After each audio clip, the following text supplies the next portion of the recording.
ಪೆಟ್ರೋಲ್ಗೆ 15 ಮೇಲೆ ಅಲ್ವಾ? ಈ ಗಾಡಿ 75 ಕಿಲೋಮೀಟರ್ ಓಡಾಡಕ್ಕೆ ಎಷ್ಟು ಖರ್ಚಾಗ್ಬೋದು ಅನ್ಕೊಂಡಿದ್ದೀರಾ?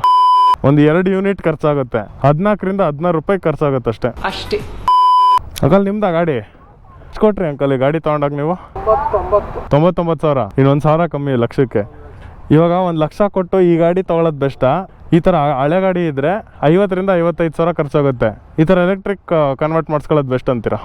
ಬೆಸ್ಟ್ ಅಂತ ಅನಿಸ್ತದೆ ನನಗೇನಾಯ್ತು. 2021 ಗಾಡಿ ಆಕ್ಸಿಸ್ 125 ಓಡಿಸ್ತಾ ಇದ್ದಾರೆ. ಸೊ ಈಗ ನಮ್ಮ ಗ್ರೀನ್ ಟೈಗರ್ ಎಲೆಕ್ಟ್ರಿಕ್ ಗಾಡಿನ ಸೊ ಅದನ್ನ ಒಂದ್ಸಲ ಓಡಿಸ್ ನೋಡಿ ಅಂತ ಅಂದೇ ಹೋಗ್ತಾ ಇದಾರೆ. ಚೆನ್ನಾಗಿದೆ ಓಡ್ಸಕ್ಕೆ. ಹೆಂಗ ಅನ್ನಿಸ್ತು? ತಗೋಬೋದು ಅನಿಸ್ತದೆ ನನಗೇನು. ಸೌಂಡ್ ಇಲ್ಲ, ಪ್ಲಸ್ ಒಂದು ಓಡ್ಸಕ್ಕೆ ಚೆನ್ನಾಗಿದೆ, ಸ್ಮೂತ್ ಆಗಿದೆ ಗಾಡಿ.